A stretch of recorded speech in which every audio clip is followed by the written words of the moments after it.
Good morning. Welcome teachers, staff, fellow graduates, friends, and family. I am Michaela Alexis Owen.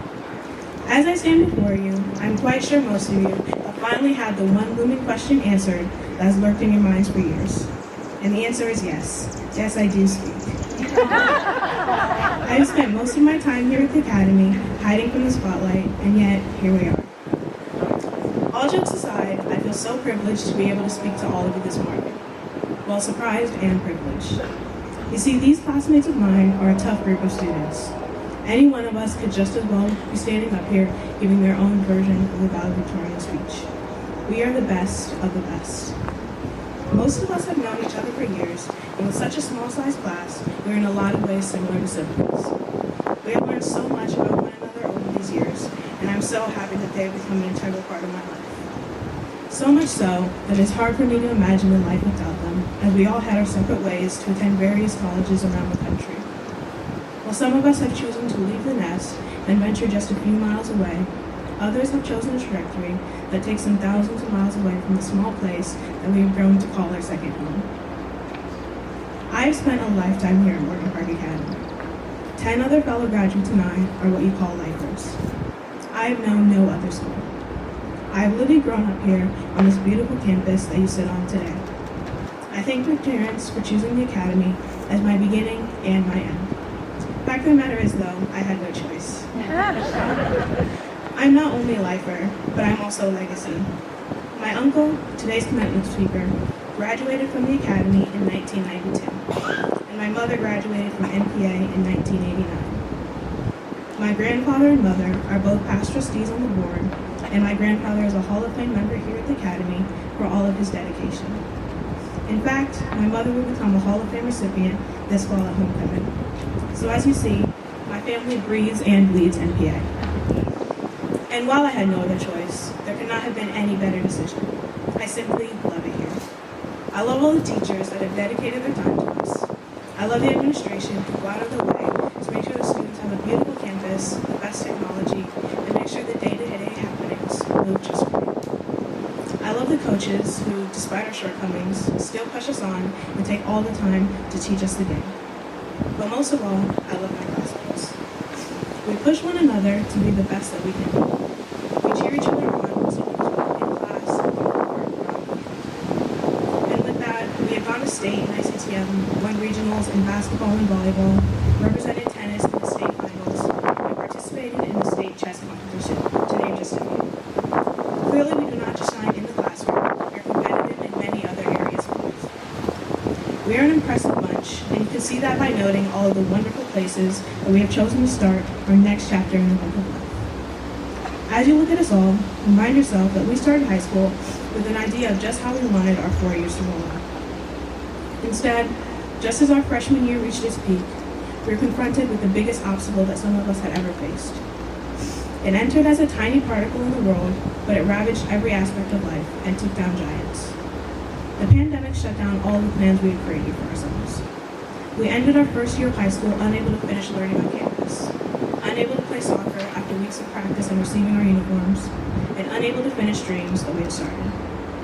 We spent the next 2 years of our high school tenure being sent home for classmates testing positive, being swabbed once or twice a week to avoid the spreading of COVID, being taught courses through a screen instead of enjoying the company of the classmates and teachers that had been such an important part of our lives. We had to learn how each other were feeling by watching the expression in their eyes rather than noting the expressions on their face. We had to learn how to speak loudly and clearly through masks that hindered our voices. 3 out of our 4 high school years were in no way normal. We were forced to adjust to not only being high schoolers, but also forced to learn a new way of learning, a new way of listening, and a new way of succeeding. But as Sun Tzu once said, in the midst of chaos, there is also opportunity. While we were not able to go out as often in public and compete in sports that we look forward to participating in, we had the ability to improve in the classroom and focus on other goals. We went through the obstacles and did not take the easy way around them. If you look at the class of 2023 around the world, we not only survived, we killed it. The competition to get into colleges was at the extreme this year, and what we were forced to do and study, we became efficient at. We learned to push ourselves and each other in different ways.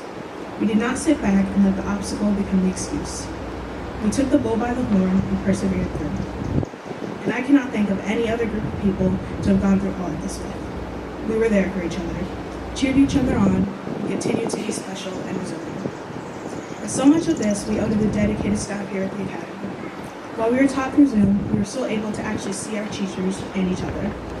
While it may not have been the same as being in class with my friends and teachers, it was the next best thing. It made what was a different way of learning not as bad. We were still able to see one another. Still able to have our discussions turn into debates, tell jokes, and grow.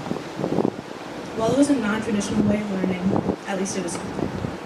A way to adjust to our new world, and a way to still be in each other's lives. Don't get me wrong, it was difficult and demanding, but it gave us something to lose. And for that, NPA sent me appreciation. Our ability to adjust and still push through was this group behind me is tight. Although we were forced to look at each other through screens, our past as friends kept us together and focused.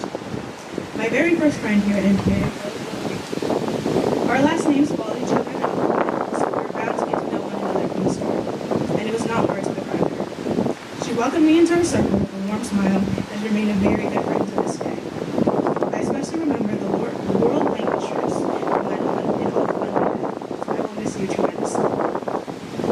Sherry and my basketball teammates. We have gone through so much together, namely the wrath of Drum, and I feel privileged to have shared the court with you two. Although we got cheated out of 1 year of basketball, 3 years as regional champs isn't bad for such a small team. Olivia. Panama was one of my favorite trips of my MPA years, and you are a special part of that memory.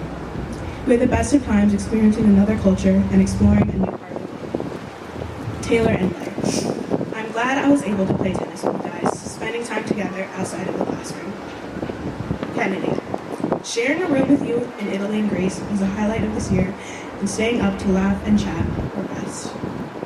Selena, thank you for all the memories. From LA to prom, I always enjoyed anything we got to do together. And to my other lifers, Andrew, Eric, Ori, Rhea, Taylor, Olivia, Justin, Sherry, Makai, and Sean. The journey was fun and memorable, but we aren't stopping, just changing course, and you will always be a special part of my life.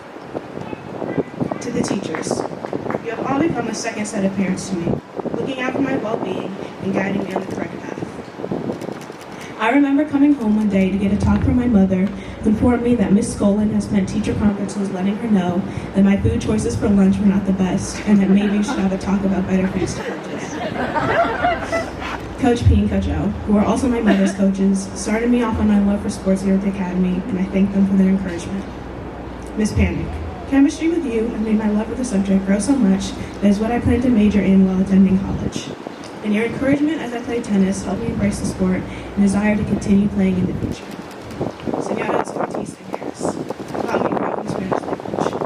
I plan on studying more Spanish in college, and thanks to you, I know I'll be off to a great start. Miss Joseph, thanks for your unwaning efforts to make sure that I got all of my applications and scholarships off in a timely fashion. But most of all, thanks for enduring my mother. And Drum, thanks for continuously reminding me that I needed a little more Daniel when it comes to basketball. You embraced my quietness, but at the same time pushed me to be a better ball player. Although you coached my uncle and mother, I appreciate that you did not show favoritism and equally yelled at me till you turned red when I did anything against your will while on the court. I would be remiss to not thank each and every one of you that sit before me, staff, teachers, and administration. Thank you for making this a rewarding experience for 13 years. Thank you for making this a home. To my family, thank you for all that you have done to encourage me to be my best. Thank you for the sacrifices made so that I can attend an extraordinary place like NPA.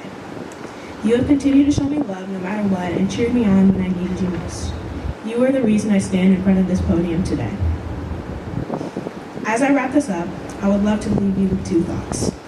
The first is, did any of you think you would ever hear me speak this many words in one sitting? To most of you, this is the longest that you've heard me speak, even if you added up all the years that you've written.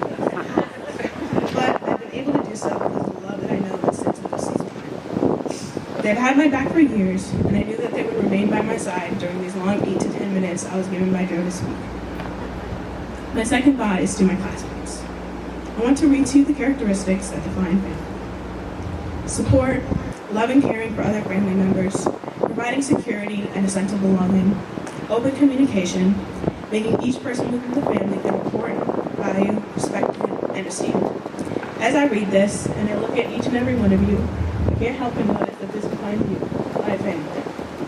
A family. Let's go into the world and make a difference, making all of those who sit before us and beside us proud. Lastly, no matter how cheesy the saying is, I hope you know this isn't goodbye, but until we meet again.